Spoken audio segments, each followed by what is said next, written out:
Hello everyone and welcome to another video on my channel. I'm really happy to be joined in this video by the lovely Emma Hendricks from the Eating Clinic, and Emma is a very specialised practitioner who works with eating disorders but also trains practitioners to work with eating disorders.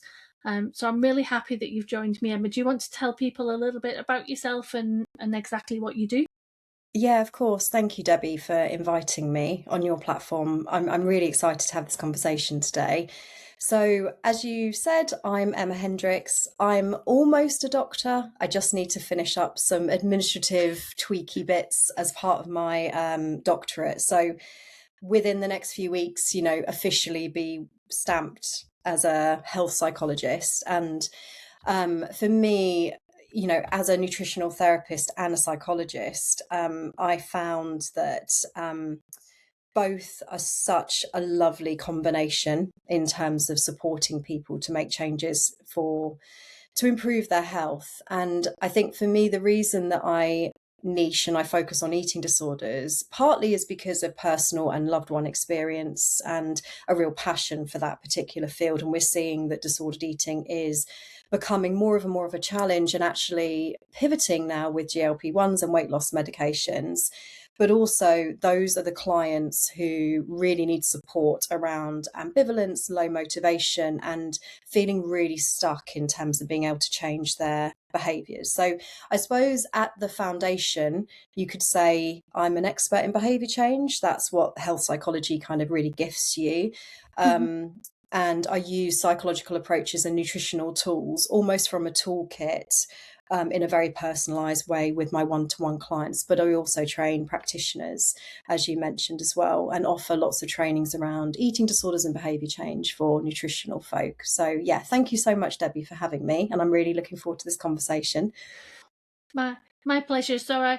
What I wanted us to talk about today was the whole GLP issue, and I've talked about GLP-1 medication in various videos, and Mm, I'm always really keen that we give people a balanced view about the benefits of GLP-1 medication, as well as talking about some of the negative side of it and the side mm, effects. And it is, at the end of the day, it's a really valid tool for a lot of people, isn't it? And it's making sure that people have the correct tools in their toolkit to use them effectively, because in that aspect, that's where the long-term gain comes from using them, isn't it? Because mm. it's a quick fix, but we actually also need that long-term solution to sort of make sure that the impact is sustainable. Would you agree? Yeah, absolutely. I think it's one of those areas and topics that's challenging, I suppose, when you wear various hats, as I know you Mm. do as well.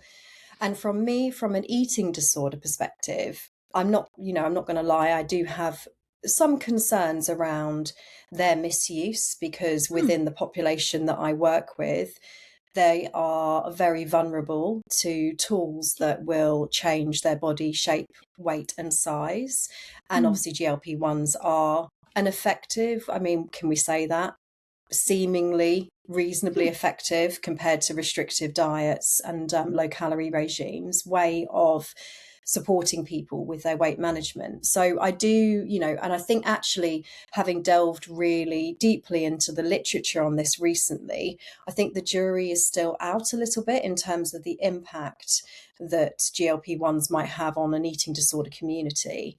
Mm. Um, but I think what can be the challenge, and especially because of being very passionate about this field, is that we almost blanket and broad brush say, well, they're not great then. Actually, they're not going to help people's relationship with food. And I'm certainly a practitioner who works in a very personalized way, Mm. recognizing that they are useful tools in many circumstances for individuals. And I think, I don't know about you, Debbie, but I feel like we need to really remove the shame um, Yeah. around the need to have a support around weight management. And also the shame around wanting to change one's body in terms of in a way that aligns with what our society deems as the way that people should look. And we get so many messages, we get bombarded with the kind of appearance ideals, and being thin for women in particular is associated with being happy, with being wealthy, with being joyful and somehow free, and all of those values that we would want to have is very attached to a physical appearance. And I think we're really pushing the tide out with a tennis racket, excuse the strange expression, that if we are almost blanket saying people shouldn't want to change their body and physical appearance. So sorry, I totally jumped on various soapboxes with that, but I think I think they are really valuable tools in a way, and we need to de-shame them as well. And many of my clients are come to me to support their relationship with food, and we talk about GLP-1s, or they're on GLP-1s, or they're coming off them, or they're not able to take them because of their comorbid health conditions and side effects. So it's a topic that's coming up a lot. This is it. And I think there is that societal construct, isn't there, about people that are overweight are lazy, they're overeating, which may or may not be the case. But I think there's also an element of overweight people are stupid, because why would you choose to be that way? That's certainly something that I experienced years ago personally. And the difference between a ideal weight me and an overweight me from a respect in the pharmacy perspective was really stark.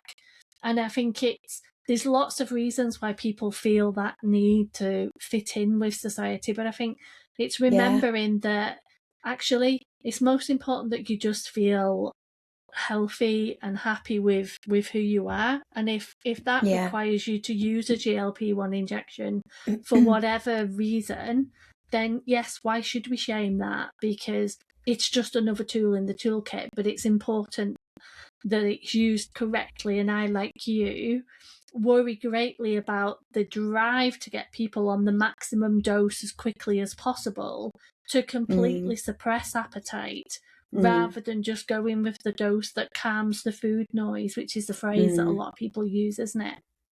Yeah, and what you've said there is, there's so many points that I'd love to pick up on that are just fascinating. And for me, one of the ways that I support clients is to, when making these kind of decisions about action to take to support their health, is about really having clarity on what their values are and what's meaningful to them in their lives. Because what we see is that underneath I want to change my body is actually I want to be able to run around with my grandkids, or I want to be able to feel strong in my body so I can lift heavy bags when I'm getting older and aging well, because I've seen my parents struggle with needing carers and support and losing their autonomy. So I think really it's about really understanding one's values, which unlike goals, they shift less slowly, less rapidly, but people's values do change over time. And they're very context specific. So our values as practitioners might be different to our values for me as a mum, or as someone who is supporting my health, etc. But the other thing just to pick up on as well, I think, and this is really ingrained within the health psychology field, is that I think sometimes we underestimate as a society the real impact of the environmental cultural influence on our health. So it's really important that we empower our clients and people to acknowledge that they can take individual action to improve things.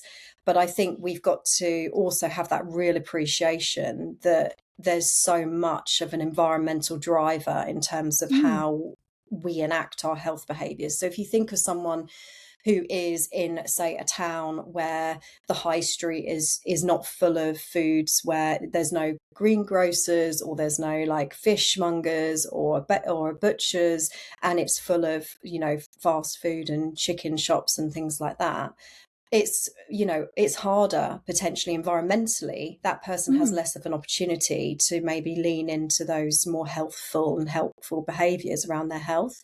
So I feel like it's an important point that I always try to make around, we want to empower, but we also want to acknowledge, like, this isn't your fault. The reason that you want to change your body is because of the society we are in largely. Does that make sense? Absolutely, and I think I noticed that I used to be on the Pharmaceutical Council Fitness to Practice panel that was based in Canary Wharf, and within Canary Wharf there were loads of fast food outlets, as in food ready to go, but Yeah. the quality was phenomenal. They were all like Yeah. high protein, field to fork. It wasn't McDonald's, KFC, Burger King. It was Leon and various, Yeah. other independent places. And I was just sat there comparing that to Manchester, where I'm based. And it's like, actually, this is worlds apart. You could be so healthy working in Canary Wharf versus working, in city centre Liverpool, city centre Manchester, because the temptations were different. There was still that readily available food that fit in with your work day, but generally, give or take, there's obviously always going to be bakeries and whatever. But if you wanted to eat healthily without having to put in any effort, you could do it quite easily. And I think you're right, it's that sheer availability of food in the moment, isn't it? And what there is that's there. Yeah, and I think sometimes we lean a lot into education, that maybe people don't have the right education on what is balanced or what healthy looks like. But actually, the reality is, it's a lot of it is around motivation and opportunity, rather than, because I think, at least maybe with me, my clients are very skewed because they come to me for that relationship with food piece. Many of them come to me with extreme levels of nutritional knowledge already. In so much so that it trips them up, because it's like, are lentils healthy, or is an avocado healthy, or should I really be having fish because of the heavy metals and some of the complexities around even healthy foods, that there's no perfect, is there, in this? No. But I think, yeah, you're absolutely right. There's so much around those social determinants of health, around poverty and deprivation, and that environmental piece is really important.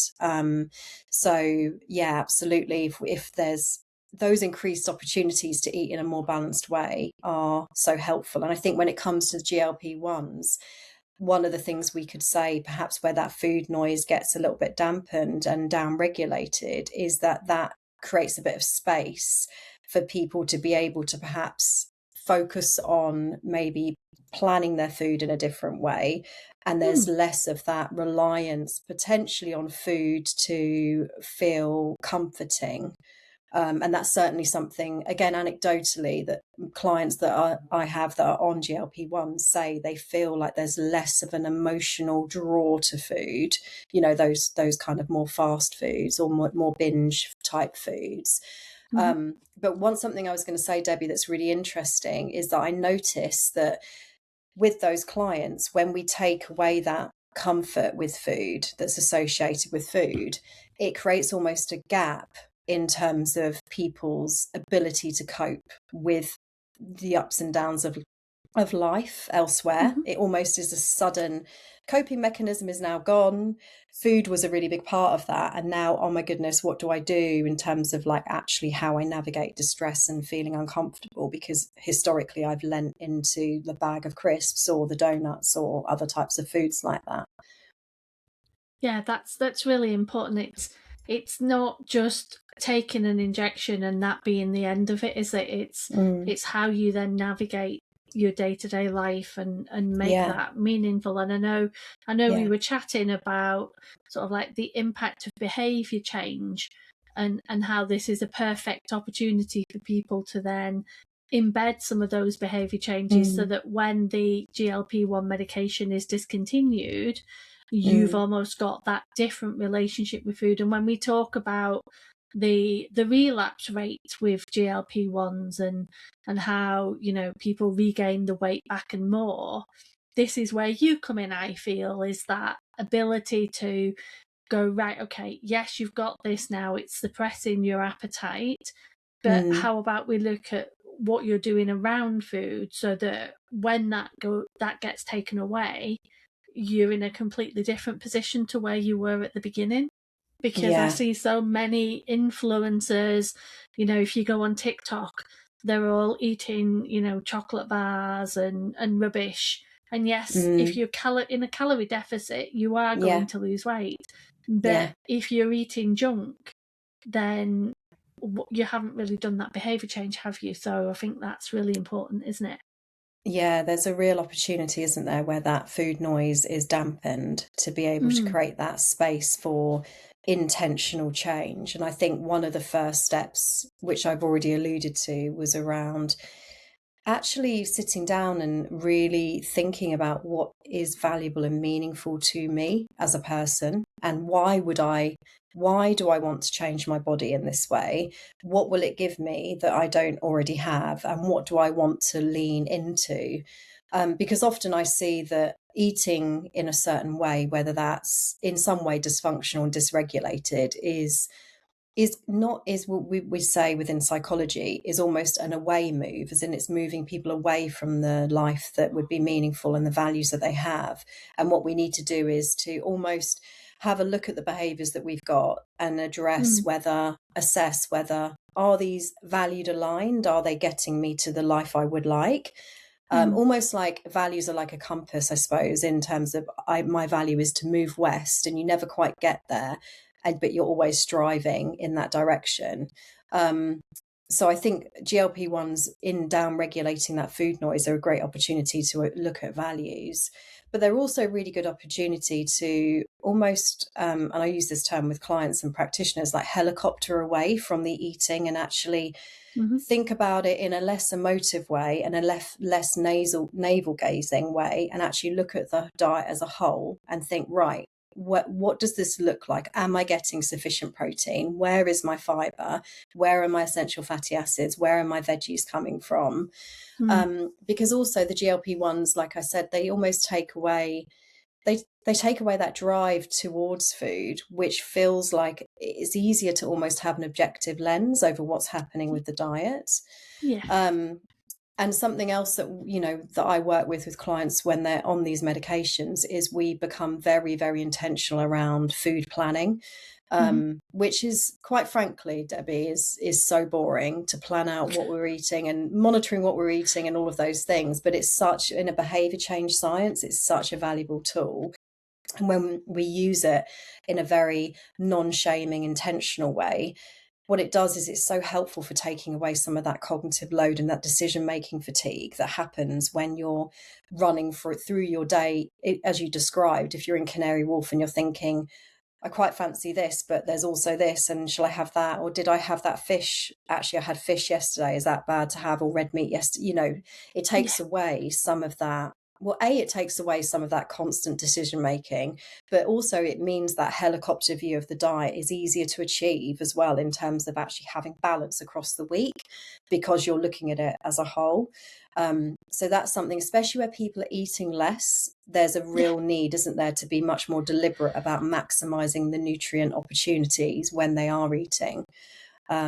So yeah, I think that's something that I wanted to mention as well, is really powerful, while people, especially in those early days when things are starting to dampen, that's the opportunity to jump on, right, let's assess where we are and let's be deliberate about where we want to go with the food. Does that make sense? Absolutely. And I think that's really important, isn't it? Because if you have suppressed your appetite and you don't really feel necessarily like eating, it's Mm, so easy not to eat well, isn't it? Whereas yeah, if you've done all the hard work at the beginning of the week and you've got a plan, you've maybe meal prepped, you've shopped yeah, with that in mind, it just makes it so much easier to be intentional about the food that you are eating and making sure that you are getting those key nutrients in. Because when we talk yeah, about, people losing their hair, people having issues with their skin and their bowel movements,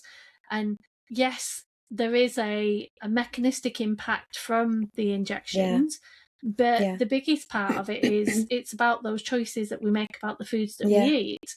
And eating better would mean that you don't have to go out and buy a wig. It's like yeah, your body's way of saying, actually, I need nourishment, I need support. And it's a yeah. really important tool to support that, I think, isn't it? Yeah, and I think it also encourages regular eating episodes where it may be that, individuals who are on those medications feel like they don't fancy breakfast or, and I think that's where you made such an important point around rather than people jumping to the highest doses to have Mm. no appetite, it's almost that balance, that sweet spot between I'm still enjoying my food and achieving satiety, and I'm still able to eat, say, three reasonably sized episodes or meals a day, so that there's that regular source of nutrition that's coming in, um, is really, really important. So I notice with clients, what we do is we change the volume and the Hmm. portion, because that's a reality, isn't it? Because there is Absolutely. increased satiety and feelings Hmm. of being full. And also, I don't, certainly with the clients that I have, we've talked a lot about that real discomfort with overeating. Even Mm. even eating an extra mouthful or two is noticeable within the Yes. system where it's on GLP-1. So, what we do is we really make sure those eating opportunities include a balance of protein, essential fats, fiber or like carbs, and a fruit or veg, just to try to get there to be that regular balance, which means that when you take away those medications or people are coming off them, they've already got that structure very at the front of their mind, and they've already practiced it in a way that feels somehow less emotive and less connected completely to appetite. Yeah, and I think that's important from a point of view as well, that if you're actually changing the foods and eating more balanced foods, more vegetables, more fiber, that your taste buds for sweet foods and some of those cakes and chocolates can Mm, actually change as well, so that you yeah, don't necessarily feel as driven to go towards that when the GLP-1 injections get taken away. So there's a lot of benefits, isn't there, to looking at how you manage that journey. And if nothing else, you can have possibly a better weight loss journey because you're supporting the body to function the way it's designed to function. And, yeah, eating properly would mean that you would get potentially a much better result as a yeah. consequence, wouldn't you? Yeah, and I think as well, it's also about acknowledging that there is a place for those foods for joy as well. And that Yeah, can be part of a balanced way of eating, right? And that's something that yeah, I work on a lot with clients with, eating difficulties is, food. I really believe that in the biopsychosocial model around eating and health, where of course there's a huge biological need around that readily, having a ready, available source of nutrients. But also we eat, don't we, for psychological, we eat to change our emotional or yeah, internal world and our yeah, neurochemistry, but also socially we eat for certain reasons. And I think it's about recognize them, almost legalizing to them all of those are okay. It's yeah, okay to kind of come home after a hard day and have some ice cream is okay. But it is about looking again at that helicopter view of everything yes, together. It's yeah, a looking at, do you have other adaptive coping mechanisms for when things feel hard? Where's the awareness, rather than it being very automated around, hmm, I come home, I open the freezer, here's the ice cream and the Ben and Jerry's. That was one of mine.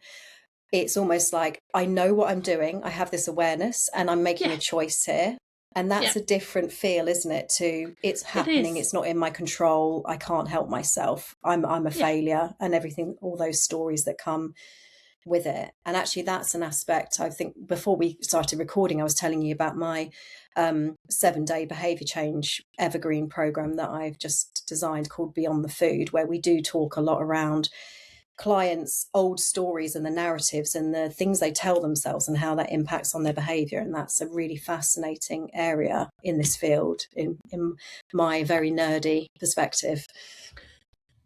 but that's really important, isn't it? So that that program we were chatting about before we started, that program is designed for practitioners, isn't it? Yeah, So yeah, nutritional therapists, medical professionals that are wanting to sort of support people with yeah, food in general, not just alongside the GLP-1 side of things. yeah, yeah, Um, so yeah, practitioners can sign up to that on your website, and we'll put the link to that in the comments, so that if anybody's watching this who is in the sort of field can go and have a look at it. Would you say it's not really appropriate for the general public, or? No, yeah, it's very practitioner facing. Just like you, Debbie, I have all of the, I suppose I get a very shiny object syndrome around, I want to do this program for these people and this program for these people. But at the moment, I mean, I am having thoughts around how do, having something that's very client facing around behavior change. The challenge can be where, I mean, it's such a broad field generally, and it's in such a great way, because for me, I suppose I'm multi-passionate in terms of I like lots of different parts of different things. It's very fascinating. You could go very cognitive, or you could go very deliberately behavioral, or you could look somewhere around acceptance and compassion. But yeah, I think, if anyone, in terms of members of the public and client facing, if anyone, always pop me an email, because I have got a list of people who are interested in maybe doing some sort of group or coursey program. But yeah, there's so many fascinating tools that we can use to kind of support ourselves. And I really believe that eating, when it becomes dysfunctional, is a way of someone helping to manage a really difficult or intense internal environment, where it could be pain and a long-term condition, or something like cancer, where there's a lot of fear and other emotions. It could be feelings and emotions, or it could be thoughts around like, I'm not good enough and I'm a failure, etc. And I think food almost comes in as a very effective way of helping someone to cope and manage, either numb or soothe or comfort.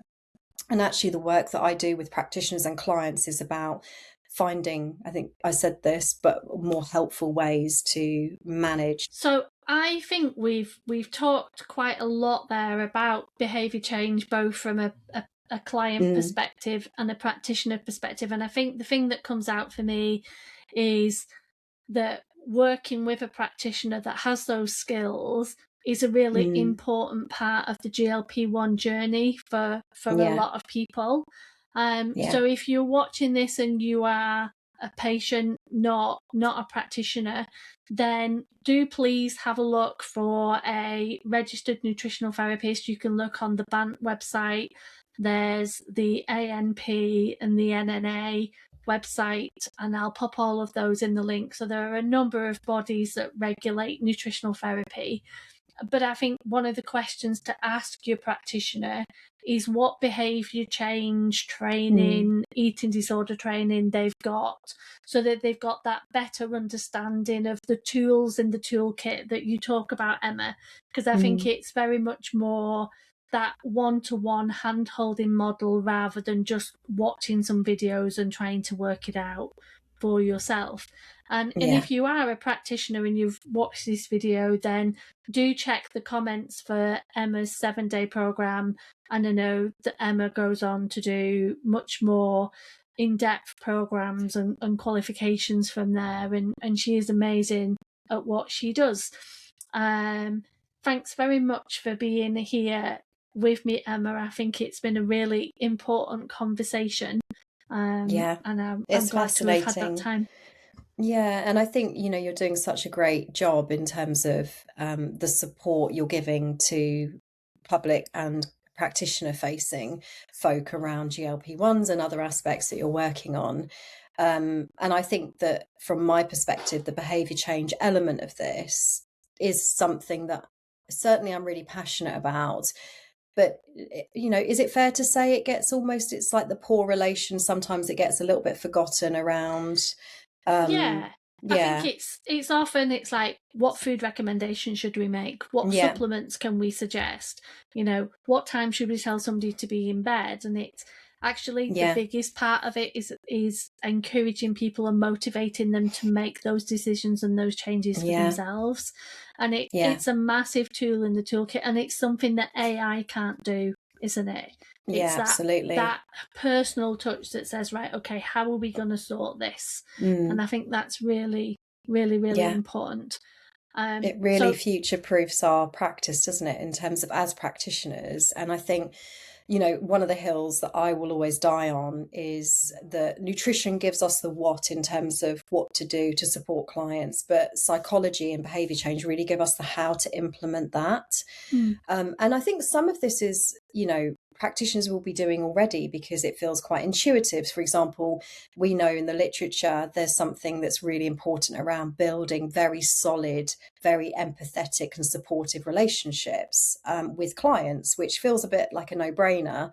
But actually, it's about the way that that is achieved and using the evidence in the literature to support, and tools and frameworks to do that really well is so important.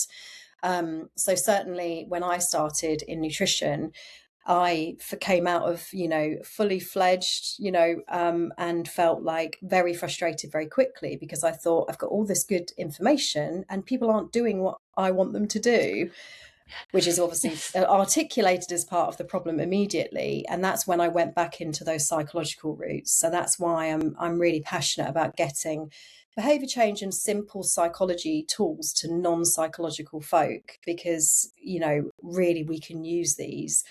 And we're uniquely positioned in nutrition to be able to add really real value here. So yeah, thank you so much for the conversation. It's been fascinating as always. My pleasure. So I hope everybody's found that video useful. If you've managed to the end of it, I hope you've taken something away. Do make sure, if you're not subscribed to my channel, that you do like and subscribe. Please do pop some feedback in the comments and we'll have a look. And if there's anything particular that you want to see in the future, then do just let me know. But for now, thank you for watching and I'll see you next time.